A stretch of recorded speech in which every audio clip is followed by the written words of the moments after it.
अचळन तळ्याशे झाले मन, अचळन तळ्याशे झाले मन, धरोनी निज खून राहिलो ते. आवडी बैसली गुणाच्यांतरे, करू धनीवरे शेवण ते. एकविध भाव नव्हे अभावना, आणि कया गुणा न मिळवे. आवडी बैसली गुणाच्यांतरे, करू धनीवरे शेवण ते.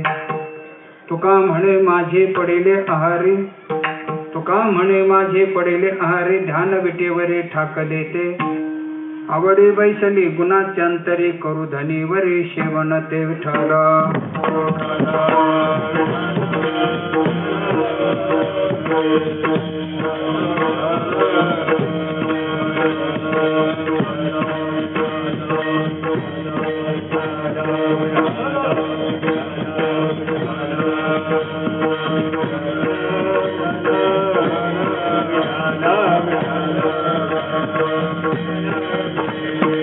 अचळन तळ्याशे झाले मन, धरून निज खून राहिलो ते.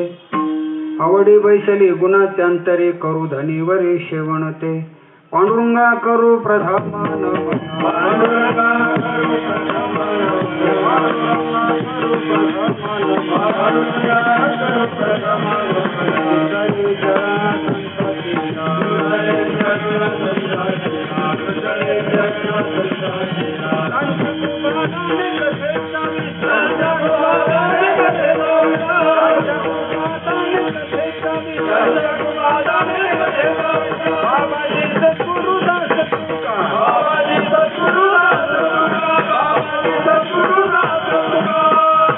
पांडुरंगा कृपम नमन दुसरी चरण संतांच्या त्यांच्या कृपादाने कथीचा विस्तारू.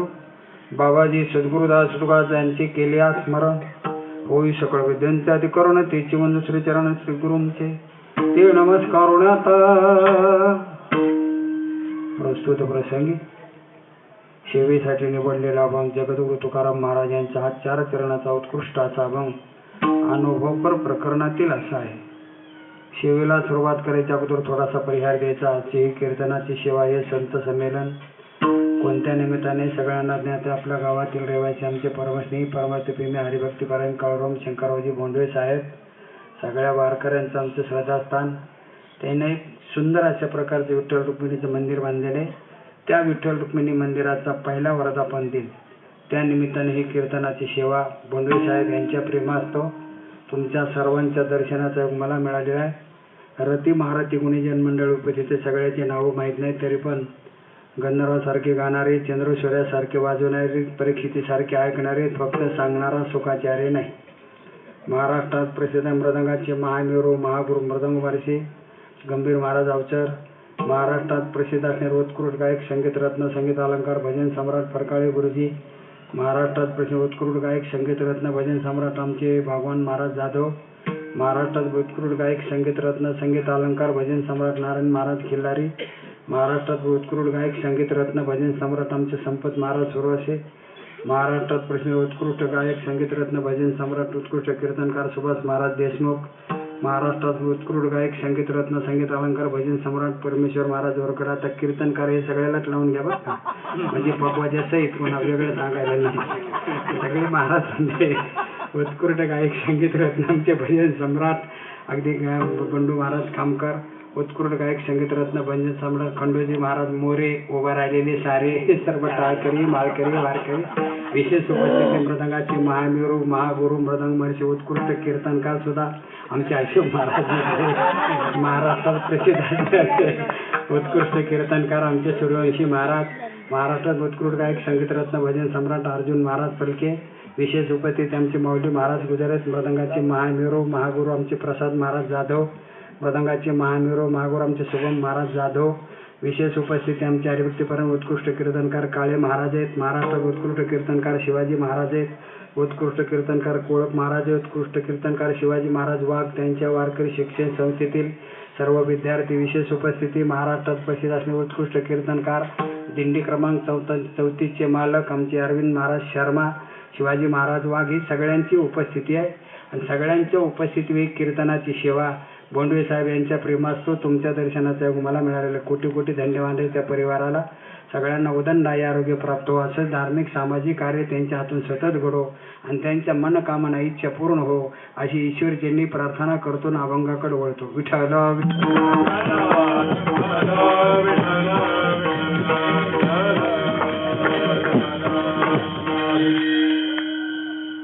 कोणी राहिलं तर नाही ना बसा. माऊलीचं नाव घेतलं की महाराज? घेतलं नाही होय?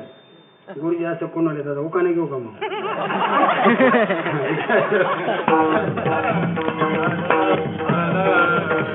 तुमच्या लाईन मध्ये असतानाच घेतलं मग इकडे आलो. असं सगळ्यांची उपस्थिती आहे. सुखलाल महाराज गेले का? बर, सुखलाल महाराजांची उपस्थिती होते आमचे सुखलाल महाराज सगळ्यांचे. बसा. जगद्गुरु तुकाराम महाराजांचा 4 चरणाचा उत्कृष्ट असा अभंग आहे अनुभव पर प्रकरणातील. जगद्गुरु तुकाराम महाराज या अभंगामध्ये स्वतः आलेला अनुभव सांगतात. तो परमार्थातला, संसारातला नाही. कारण संसारातल्या आणि परमार्थातल्या अनुभवामध्ये जमीन आसमानचा फरक आहे. संसारातला अनुभव लौकिक स्वरूपाचा असतो आणि परमार्थातला अनुभव अलौकिक विशेष असा असतो. जर उदाहरण द्यायचं ठरलं, भोजनाचा अनुभव तृप्ती आणि औषधाचा अनुभव रोग निवृत्ती. विठ्ठल विठ्ठल.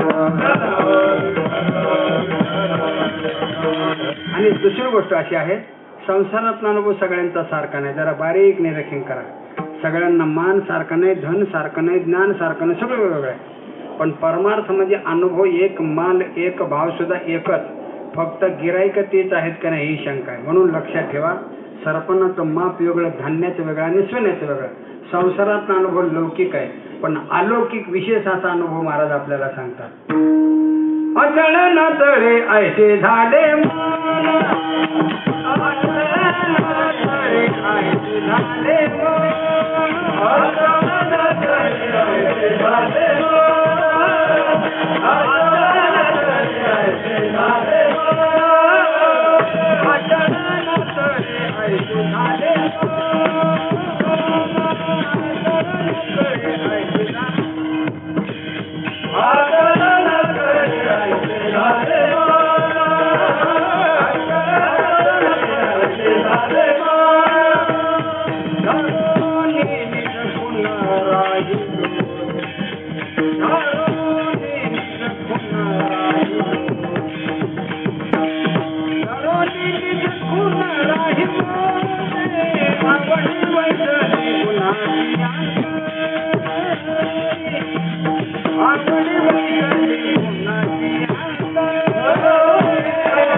अभंगाच्या पहिल्या चरणात जगद्गुरु तुकाराम महाराज सांगतात, अचळ न तळ्याशी झाले मन, माझं मन चळत नाही, ढळत नाही आणि त्या भगवान परमात्म्याचे निज खूण धरून धरून निज खूण राहिलो ते. ऐका सज्जन हो, मायबापा हो, काही अनुभव हे देशकाळ वस्तूने मर्यादित असतात. पुन्हा उदाहरण सांगतो, भूक लागल्यानंतर कळण्या कोंड्याला सुद्धा महत्व प्राप्त होतं. एखादा भिकारी सुद्धा 10 पैशाला महत्व देतो. महत्व कळण्या कोंड्याला 10 पैशाला नाही, वेळ एका रुपयाला सुद्धा महत्व नाही, पण वेळेला त्याला सुद्धा महत्व नाही. काय महत्व आहे? शिवाजीनगरला एसटी स्टँडच्या समोर 2 श्रीमंत तिकून येतात. इकून एक भिकारी गेला, तुम्हाला साहेब 1 रुपया द्या. पैसे मागितले, हे माणूस पहिल्या मित्राकडे बघायचा, नंतर भिकाऱ्याकडे. भिकारी म्हणतो, साहेब 1 रुपया द्या ना हो. हे पैसे मागितल्यावर पहिल्या मित्राकडे, नंतर भिकाऱ्याकडे. भिकारी म्हणला, हो साहेब तुम्हाला मराठी बोललेले समजते का? मी 1 रुपया मागतो, द्या ना 1 रुपया. तुम्हाला काय महत्व 1 रुपयाला? काय ते 1 रुपयात? जास्त मागे जा. तुम्हाला साहेब 1 रुपयाला काहीच महत्व नाही, मला कळते, पण समोरच्या माणसाची लायकी बघून मागावं लागतं.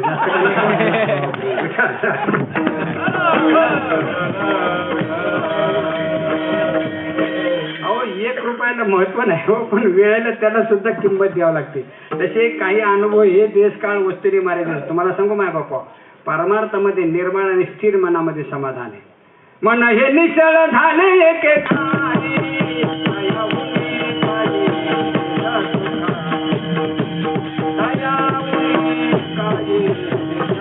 हे निसळ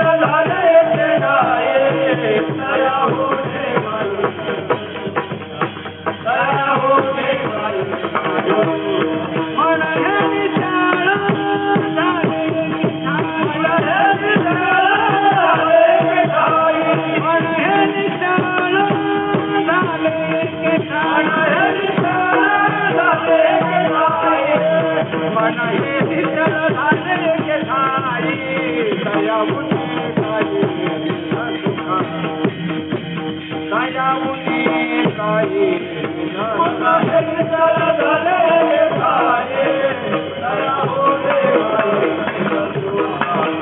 दयामुनी मन हे निश्चळ झाले के ठाई तयावुनी काही निज सुखा ऐका सज्जन हो माय बापा हे मन आहे ना मन अहो परमार्थामध्ये समाधान जर प्राप्त करून घ्यायचं असेल मन करावे प्रसन्न सर्व सिद्धीचे अहो तुम्हाला सांगू हे मन आहे ना मन आपलं पाण्यासारखं निर्मळ आहे बघा लक्ष देऊ नका पाण्यासारखं निर्मळ आहे पण पाण्यामध्ये खडा पडला पाणी अस्थिर होतं हलतं तसं मन निर्मळ आहे पण मनाच्या समोर कुठला विषय आला रे आला हे मन विकारानं चंचल होतं आणि चंचल मन असमाधानी राहतं समोर विषय येत नाही तोपर्यंत मन स्थिरच असतं विषय समोर आले की मनाचं कामच संपतं एक जुनी महाराज मंडळी दृष्टांत सांगत आलेला सांगतो नंतर माझा सांगतो एका पौराणिकाने अशी युक्ती केली होती कथा सांगत असताना मांजराच्या डोक्यावर समय ठेवायची आणि मांजर कथा होईपर्यंत 4 तास समाधी लावून बसायची वाऱ्यासारखी वार्ता पसरली काय महात्मा म्हणले मांजराला समाधी लावतो मरणाची गर्दी कथा ऐकायला पण हुशार माणूस होता पौराणिकाचं वर्म त्याच्या लक्षात आलं तो दिवशी कथा ऐकायला गेला कथा अशी रंगात येऊ दिली त्यानं पटकन खिशातला उंदीर काढला आणि त्या मांजरीच्या फोटो टाकला आता त्या मांजरीने का माळ घातलेली होती अहो मांजरीच्या गळ्यात माळीच नसतात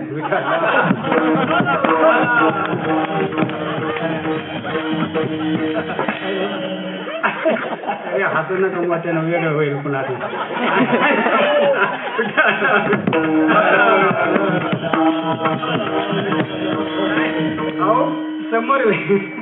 समोर विषय येत नाही तोपर्यंत मन स्थिर असतात विषय समोर आले की मनाचं कामच संपत जा महाराज एका म्हाताऱ्याचा नियम असा होता लक्ष देऊ नका पूजा करताना 4 तास पूजा करायची आणि पूजा करताना बोलायचं नाही आणि पूजा संपली का ताबडतोब जेवणाचं ताट तयार पाहिजे आणि दुसरी गोष्ट म्हातारीनं परस्पर कुठली भाजी करायची नाही म्हातारा पूजाला बसायच्या अगोदर आज भाजी कोणती करू कारण म्हातारा पूजाला बसलं बोलत नव्हता एक दिवशी अडचण अशी आली म्हातारीच्या लक्षातच नाही म्हाताऱ्याला भाजीला काय करायचं नेमकं म्हातारा पूजा करायला म्हटलं म्हातारी तर घाबरली विचारायला जाऊ तर म्हातारा 4 तास बोलत नाही मनाने कुठली भाजी करावं तो पटत नाही करावं तो पूजा झाल्या खायला पाहिजे काय करावं मग म्हाताऱ्याचा जप एकाग्रचित्त चालला तर रामकृष्ण हरी तितक्यात म्हातारीने जरा डोकं लावलं सगळा भाजीपाला एका लोखंडी टोपल्यात घेतला आणि म्हाताऱ्याच्या निटुम्यानं पुढं आली तिथपर्यंत म्हाताऱ्याची व्यवस्थित चाललं होतं पण मनाच्या समोर विषय आल्यावर मन पूजेत राहत नाही हे सांगायला म्हाताऱ्याचं जप चालू असताना म्हातारीनं बटाटा दाखवलं ते म्हातारा असा तडकला रामकृष्ण हरी पुन्हा म्हातारीने टमाटा दाखवलं रामकृष्ण हरी वांगे दाखवले रामकृष्ण हरी पुन्हा कोबी दाखवले हा रामकृष्ण हरी वांग्यापेक्षा कोबी बरी हे बरे हो आमच्या भागाला एक माणूस आहे नाव नाही सांगायचे कुणी आल्यावर चौकशी करते 5-7 भावाचं खटलंय बघा एकत्रित कुटुंब आहे जमीन फिमीन काही नाही पण घरात 2-4 लहान पोरं आहेत ना नातू त्यांना दूध लागतं खायला म्हणून त्याने एक म्हैस विकत घेतलेली आणि घराच्या पाठीमागे 4 पदरी टाकून म्हशीला गोटा केलेला आहे आणि गावात गुरु राखणारा गुरा केला ती सांभाळायला दिलेली पण त्या म्हाताऱ्याचा नियम असावा सवळं बनवून पूजा करायला बसला का 4 तास बोलायचे ना उठायचे ना असा नेमकं म्हातारं पूजा करायला बसलं आणि गेट पशी गुरा केला म्हणतो बाबा ती म्हैस सोडून द्यायला सांगा कोणाला तरी संपली आमची पूजा आता पूजा करताना उठायचे नाही बोलायचे नाही म्हातारा इकडे तिकडे बघत राहिले ते पोरगं म्हणतं लवकर म्हैस सोडावं माझ्या जनावराला लांब चालतेत का इकडे तिकडे बघत असताना नातू घरातून पळत चालला होता बाहेर आता बोलायचं नसलं म्हणताना टाळी वाजवली त्या पोरानं मागं बघितलं ते पोरगं म्हणतं का म्हातारा म्हणतो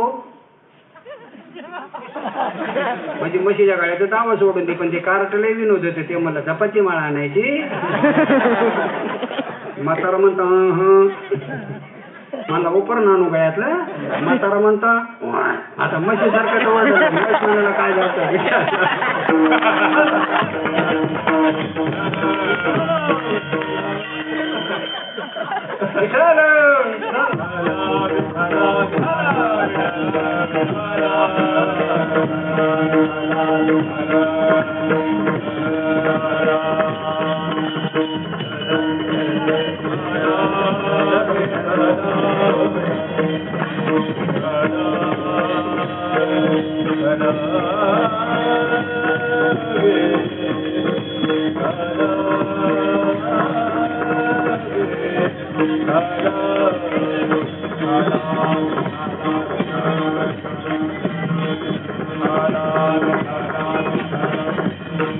Ah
श्रद्धा सगळ्या महाराष्ट्राचं दैवत असलेल्या सर्वांचं सदासन हरिभक्त पारायण परमपूज्य कुरेकर बाबा यांची उपस्थिती या ठिकाणी लाभलेली. त्यांच्याबरोबरची महाराज टाळ्या वाजून मजा वाटली, पण सजा होणार आहे आता तुम्हाला. आता एवढं मोकळं नाही चालता येणार.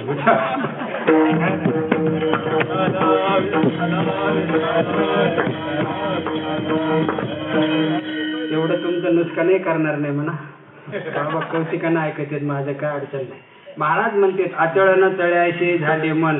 हे मन आहे ना आपलं पाण्यासारखं. कोण महाराज म्हणते तळत नाही का. आता तुम्हाला किती उदाहरण सांगू. परमार्थ समाधान प्राप्त करून घ्यायचं असतं तर मन करावे. मन आपल्या ताब्यात पाहिजे. खरं सांग, ऐका, लक्ष देऊन ऐका. अहो साधू संत सोडले ना तुम्ही, आम्ही सगळे माणसं मनाच्या ताब्यातले. काही महात्मे सोडले त्या. अहो मन आपल्या ताब्यात असावं का आपण मनाच्या ताब्यात असावं. जाऊ द्या, हे तुम्हाला विचारल्यावर कळायचं. शिवाजी महाराज संसारातलं विचारतो. पत्नीनं पतीच्या ताब्यात असो का पतीनं पत्नीच्या. ब्रह्मचारी सगळे एवढं तरी सांगा. अहो तुम्हाला सांगू, संसारात जर कल्याणच करून घ्यायचं पतीच्या मता अनुसरून, जसं परमार्थात मन आपल्या ताब्यात पाहिजे तसं संसारात पत्नी पतीच्या ताब्यात पाहिजे. तसं तुमचा पुणे जिल्हा या बाबतीत बरा आहे. आमच्या बीड जिल्ह्यातलं सांगतो, लईच माणसं ताब्यात येतो. पण आमच्या माता भगिनींनी किती नवऱ्याला ताब्यात ठेव, एवढी काय पद्धत असते. अहो एका बाईने एवढं नवऱ्याला ताब्यात ठेवलं होतं, सगळे कामं करायला लावायचे, धुण्या भांड्या सहित, आणि शेवटी आंघोळी नदीला लावायची. जाणे बऱ्याच दिवसांना तिच्या काय मनात आलं माहित नाही. एक दिवशी म्हणजे हो उद्या तुम्ही नदीला जाऊ नका आंघोळी. ती म्हणजे का म्हणजे मी तुम्हाला गरम पाण्यानं साबण लावून आंघोळ घालणार. त्याला वाटलं हे कधीच नाही, कसे शक्य. ऐकण्यात होतं, थांबले विचार. खरंच त्या मावलीला दुसऱ्या दिवशी गरम पाणी केलं, साबण लावून आंघोळ घातली. जेवायला पुरणपोळीचा बेत, बसायला पाठ, ताटाला पाठ, चौकडून रांगोळी काढायला, दोन समय लावलेले. हे तर थरथरच का पाहिजे. नक्की सोळावर द्यायचं आपल्याला म्हणला. आणि गावातील लोक ही बाई एवढं नवऱ्याला त्रास देते. मग आमचे शर्मा महाराज गुरु मिळाले की बाबा गुरु मिळाले. कोण गुरु मिळालं का. एका माणसाला रावलंच नाही. तुम्ही मावशी तुम्ही का दादा हा काय मिळेल तुमचा. तुम्ही रोज एवढं नवऱ्याला त्रास देता, काम करायला होता ना. आज खूपच या काय की सेवा लावली. असं का बरं म्हणजे आज पोळा नाही का. म्हणजे पोळ्या दिवशी पहिल्याला काम नसतं ना. उद्यापासून तर चालू म्हणजे आता.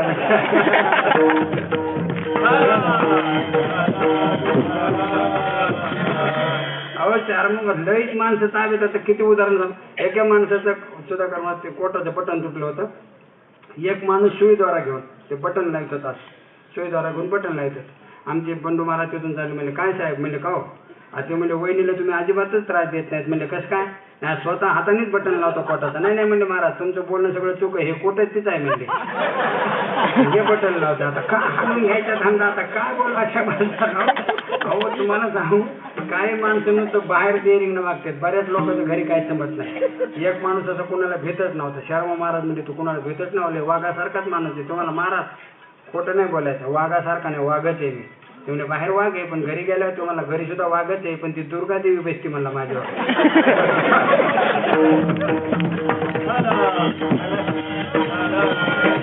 संसारात वाटोळच नाही. तसं संसारात पत्नी पतीच्या ताब्यात, तसं परमार्थात मन आपल्या ताब्यात पाहिजे. महाराज म्हणतात ते मन आहे ना आमचं. आचळण तळ्याशी झाले मन, धरून निजखून. निज म्हणजे परमात्मा. परमात्म्याची निजखून कशाला म्हणतात ऐका. ज्ञानेश्वरीचा 6वा अध्याय उघडून बघा. ज्यावेळेला माणूस विषयाला सोडून अंतर्मुख होतो आणि आपल्या स्वस्वरूपाला पाहतो आणि स्वस्वरूपाला ओळखल्यानंतर सुखाचा साम्राज्यावर आरूढ होतो. खरे त्या भगवान परमात्म्याची ती निजखून. परतोनी पाठीमोरे ठाके आणि आपण या ते आपण देखे. देखत खे ओळखे म्हणे तत्व ते मी. ते ओळखीचे सरीसे सुखाच्या साम्राज्य वैसे. मग चित्त समरसे विरोणी जाय. महाराज म्हणतात ते निजखून आमचं मन धरून राहिले. तशा खुणा भरपूर आहेत. काही खुणा कालांतराने बदलल्या जातात. काही खुणा निघून जातात. काही खुणा खुणाच नसतात. पण ही अशी खुण आहे कालांतराने बदलत नाही आणि बदलणार सुद्धा. अशी कोणती खुण आहे. विटेवरी समाचार न संती समाचार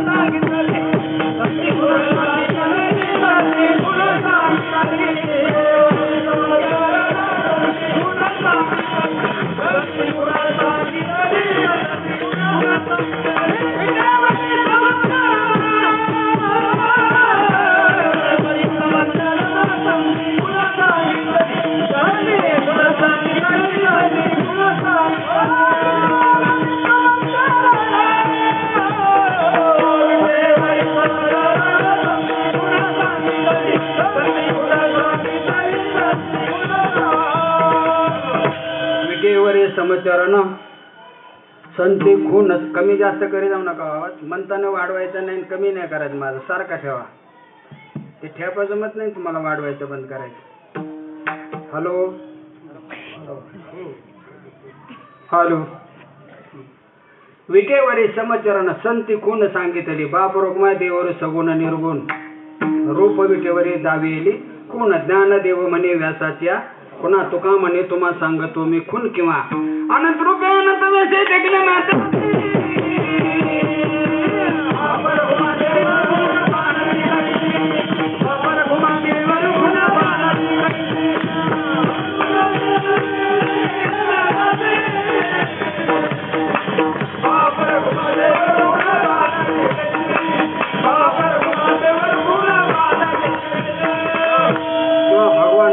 नव्या अध्यामध्ये सांगतात आत्वा भूतेना माझ्या ठाई आणि मी भूता माझे नाही. या खुना तू काही चुकू नको. महाराज म्हणतात ती निज खून. आमचं मन धरून तशा खुना भरपूर आहेत. काही बदलतात, काही निघून जातात, काही खुना नसतात. कल्पना करा, मुलीचं आडनाव वडिलांकडचं नवऱ्याकडे गेल्यानंतर बदलतं का नाही? किंवा तुमच्या माहितीतली गोष्ट सांग. एक माणूस शेतामध्ये काम करतो, 2 किलोमीटर शेत दूर आहे. दरदिवस त्याची पत्नी जेवणाचा डबा घेऊन जाते. एक दिवस सण होता, पुरणपोळी भजे पापड.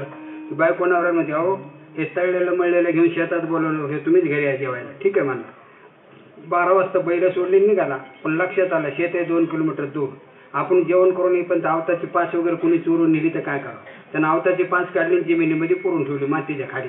आणि ओळखवायला खून काय, वर एक काळा ढग आलेला होता, दिली त्याच्या नेटिव्हानं ठेवून. आता सापडी असेल का 5 त्याला. आता एक पोरग चौकात रोडला उभं राहिलं होतं. एक मित्र म्हणला का रे तुझ्या चेहऱ्यावर नाराजी काय, मूड नाही मला, 2-3 दिवस करमत नाही. म्हणलं काय झालं? म्हणलं आमचा कुत्रा हरवला. लई गुन्ही कुत्रा होता. मित्र म्हणलं काय खून आहे? म्हणलं शेपूट हलवते. अरे ह्याला काय खून नाही.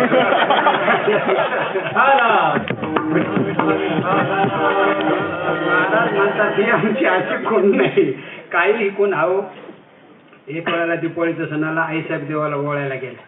आईसाहेबाला देवच कळणार. शेवटी त्या लाजली की माता कुणा ओवाळू. जिकडे पाहिजे तिकडे चतुर्भुज गोपाळू. ओवाळून गेले माय शारंगधारा. जिकडे पाहिजे तिकडे चतुर्भुज परिवारा. ओवाळून गेले माय गेले द्वारके. जिकडे पाहिजे तिकडे चतुर्भुज सारखे. ओवाळून गेले माय सख्या माझारे. जिकडे पाहिजे तिकडे चतुर्भुज नरणारे. शेवटी ओळखण्यासाठी खून सांगितले. वैजयंती गळाचोबे श्रीवचलांच्यानं विष्णुदास नामायाने दावेली खून. महाराज म्हणतात ती निज खून. आमचं मन धरून राहिले म्हणून आवडी बैसाली कुणाची अंतरी.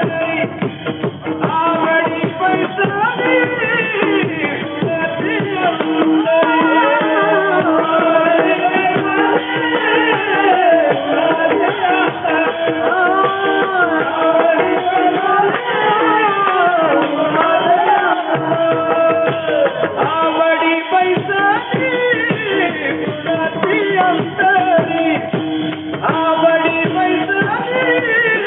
कुणाची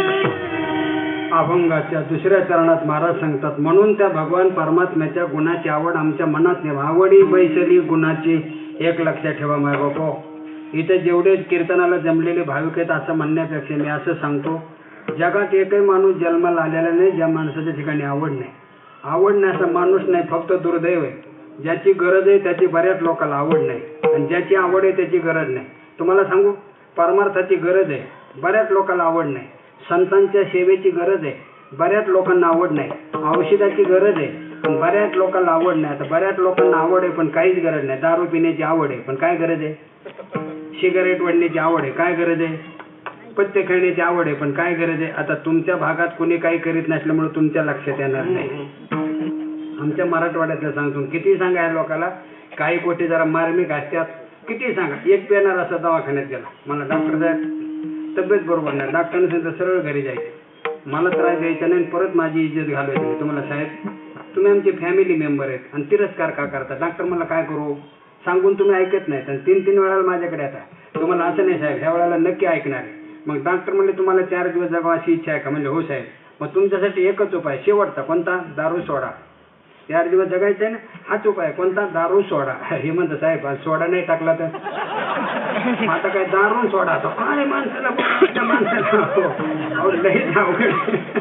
एका माणसानं दारूबंदीवर 1 तास व्याख्यान केलं, दारू किती वाईट आहे, दारूचे दुष्परिणाम 1 तास. मग त्या लोकांना वाटलं ह्यांना फरक पडला का बघावं. म्हणले का हो, मी तुम्हाला दारू किती वाईट आहे सांगितलं. मी उदाहरण सांगतो. म्हणजे एक गाडो 25 किलोमीटर पायी प्रवास करून आला, आल्याबरोबर त्याला पिण्यासाठी एक पाण्याचं बकेट ठेवलं.